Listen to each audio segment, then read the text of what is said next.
Tu fais du keto, tu fais tout comme il faut et pourtant la balance ne bouge pas.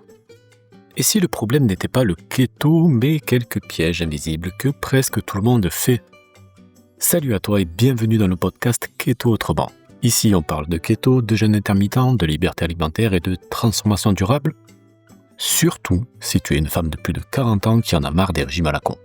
Je suis François Bellé, j'enseigne aux femmes à perdre du poids grâce à l'alimentation cétogène et au jeûne intermittent, et je les aide également à en finir avec les envies de nourriture émotionnelle.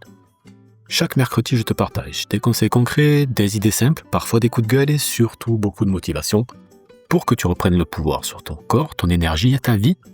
Installe-toi bien, on démarre. Aujourd'hui, on va parler d'un sujet qui frustre énormément de personnes. Pourquoi certaines femmes ne perdent pas de poids en keto alors qu'elles ont l'impression de tout faire correctement?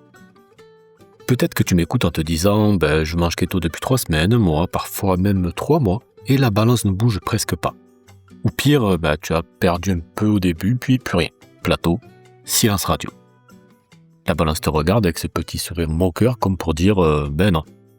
Et dans cet épisode, je vais t'expliquer les raisons les plus fréquentes qui bloquent la perte de poids en keto, parce que dans 95% des cas, ce n'est pas une question de volonté. C'est une question de mécanisme. Et une fois que tu comprends ces mécanismes, tout devient beaucoup plus simple. Mais avant ça, petit service rapide, si tu m'écoutes sur YouTube et que tu préfères écouter ce podcast en marchant ou en voiture, tu peux le retrouver sur Spotify ou Apple Podcast, les liens sont en description. Et si tu m'écoutes sur Apple Podcast, prends 10 secondes pour mettre 5 étoiles et écrire un petit avis. Ça fait une énorme différence pour faire découvrir le podcast à d'autres. Et si l'épisode t'aide aujourd'hui, laisse-moi 5 étoiles, que ce soit sur Apple Podcast ou sur Spotify. Et un petit peu gentil, bien sûr, je les lis tous et ça me booste à fond. Allez, on rentre dans le sujet, dans le vif du sujet. Déjà, il faut comprendre une chose fondamentale. Le keto n'est pas une baguette magique, c'est un outil métabolique. Et comme tous les outils, il peut être très puissant ou complètement inefficace selon comment tu l'utilises. La promesse du keto, à la base, elle est simple. Quand tu réduis fortement les glucides, ton corps baisse sa production d'insuline. Et l'insuline, c'est l'hormone qui bloque la combustion des graisses. Donc, quand l'insuline baisse, ton corps peut plus facilement l'épuiser dans ses réserves. Et c'est pour ça que beaucoup de personnes perdent rapidement du poids au début. Mais là où ça devient intéressant, c'est que ce mécanisme peut se bloquer. Et c'est souvent là que les frustrations commencent. Premier piège extrêmement courant, manger trop. Oui, je sais, on entend souvent dire que le keto permet de manger à satiété. Et c'est vrai. Mais ça ne veut pas dire, manger sans limite. Même en keto, l'énergie compte. Si tu manges 3000 calories par jour, ton corps ne va pas forcément brûler ses réserves. Et il y a un piège énorme dans l'alimentation keto moderne, c'est des aliments hyper caloriques. Le fromage, les noix, les crèmes, les desserts keto, les bombes de gras. Ce sont des aliments délicieux, c'est sûr, mais aussi extrêmement denses en énergie. Je vais te donner un exemple simple, une poignée d'amandes. Ça paraît léger, mais 50 grammes d'amandes, c'est déjà environ 300 calories. Et là, personne ne mange 50 grammes d'amandes, on en mange facilement 100, voire même 150, et sans s'en rendre compte, d'accord? Et du coup, tu peux arriver des fois à manger peut-être 600 calories comme ça, sans même t'en être rendu compte. C'est l'équivalent d'un repas. Même chose avec le fromage, une tranche par-ci, un petit morceau par-là. Et au final, ça peut représenter énormément d'énergie. Et chez beaucoup de femmes de plus de 40 ans, le métabolisme est plus sensible à ça. Pas parce que ton corps est cassé, d'accord, mais parce que la dépense énergétique est souvent plus basse, moins de masse musculaire, moins d'activité quotidienne, et parfois un passé de régime à répétition. Deuxième problème très fréquent, le keto sale. Ok, alors attention, je parle pas d'être parfaite, d'accord? Je le sais, c'est pas du tout dans ma façon d'enseigner les choses. Je parle pas non plus d'être strict à 100%. Mais certaines personnes mangent keto tout en gardant une alimentation très industrielle. Charcuterie transformée, produits keto ultra transformés, barres keto, biscuits keto, pain keto industriel. Et là, on oublie quelque chose d'important. Le corps, c'est pas un simple calculateur de macros. D'accord, la qualité des aliments, elle joue énormément. Les aliments ultra transformés peuvent perturber la satiété. Ils peuvent aussi provoquer de l'inflammation. D'accord, et l'inflammation chronique, c'est un facteur qui ralentit la perte de poids. Il y a d'ailleurs une étude que j'aime beaucoup qui a été publiée dans le Cell Métabolisme qui a montré que la que les personnes qui consommaient des aliments ultra transformés mangeaient en moyenne 500 calories de plus par jour sans même s'en rendre compte. 500 calories tous les jours. Je sais pas si tu te rends compte du truc. Donc même en keto, si ton alimentation ressemble à, une station-service, ça peut devenir un problème, quoi. Troisième raison très fréquente, les grignotages permanents. Ça, c'est un truc que je vois énormément. Petit morceau de fromage par-ci, poignée de noix par-là, un carré de chocolat, un café avec de la crème, encore un petit snack. Et au final, tu te rends compte que tu manges toute la journée. Et là encore, on oublie une chose, hein. Chaque fois que tu manges, tu stimules l'insuline, même en keto. Hein. D'accord ? Alors oui, l'insuline monte moins qu'avec du sucre, bien entendu, mais elle monte un peu quand même. Et si tu stimules ton insuline 10 fois dans la journée, ton corps, il a jamais vraiment le temps, en fait, de venir puiser dans les réserves. Ok, d'ailleurs, c'est exactement là que le jeûne intermittent devient intéressant. Hein. Quand tu espaces les repas, ton corps passe plus facilement en mode combustion des graisses. Et ça, c'est pour on va dire, le duo keto plus jeûne intermittent, parce que c'est ce qui fonctionne si bien chez beaucoup de femmes, hein, d'accord ? Par contre, il y a un autre facteur à prendre en compte. Et celui-là, on en parle très peu, sauf sur ce podcast ou sur mes vidéos. Ce facteur-là, c'est le stress. Le stress chronique augmente une hormone qui s'appelle le cortisol. Et le cortisol peut perturber la régulation du sucre dans le sang. Mais surtout, il peut favoriser le stockage des graisses, notamment au niveau du ventre. Et devine quoi ? Beaucoup de femmes de plus de 40 ans vivent avec un niveau de stress énorme.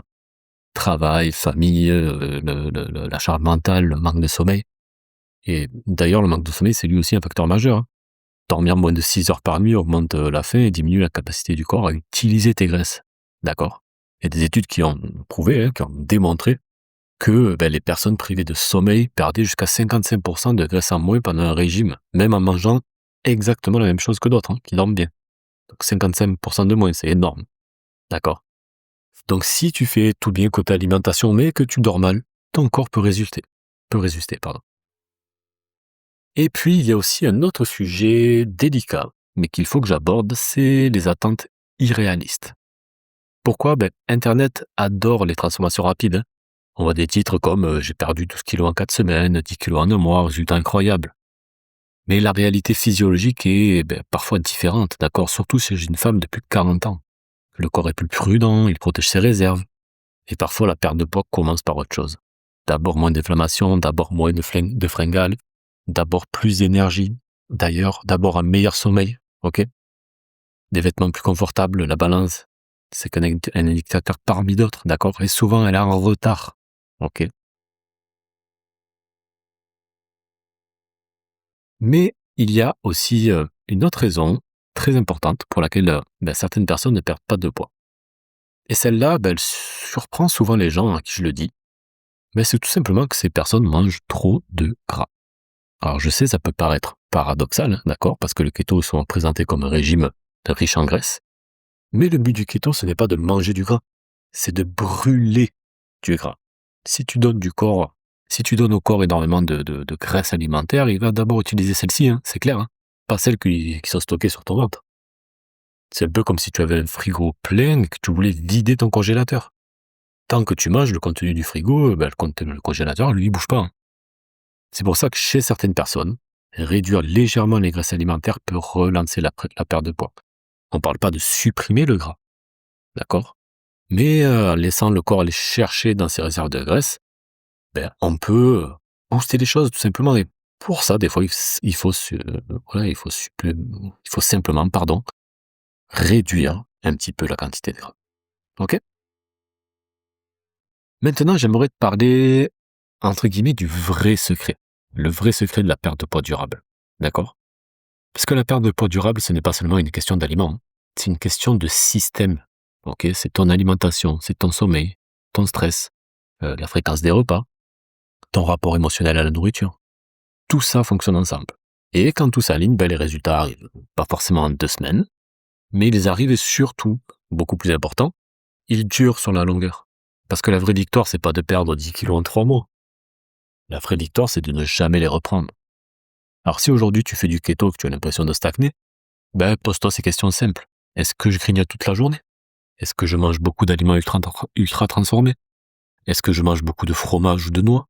Est-ce que je dors suffisamment ? Est-ce que je suis stressé en permanence ? Est-ce que je mange du gras ou est-ce que je brûle du gras? D'accord? Souvent, il suffit d'un ou deux ajustements pour venir relancer la machine.